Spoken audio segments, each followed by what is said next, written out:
Ja estan a les Corts els pressupostos de la Generalitat, en 6 mesos de retard. I el que hem vist estos dies és molt pitjor del que imaginàvem.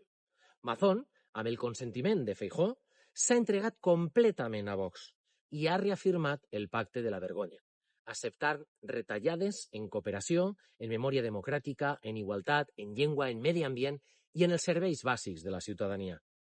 No governa per a la gent, governa per a sobreviure un dia més. Després de la dana, que ho enfanga tot, ha deixat clar que el seu únic objectiu és aferrar-se a la cadira, encara que això supose entregar el futur del País Valencià a l'extrema dreta. Mazón ja no pren decisions, les prenen per ell. Davant d'esta situació, la solució és clara. Mazón ha de dimitir i ha de convocar eleccions. No podem permetre un govern que menysprea la nostra terra i els nostres drets. Per dignitat, per higiene democràtica i perquè el País Valencià no se mereix aquest desgovern.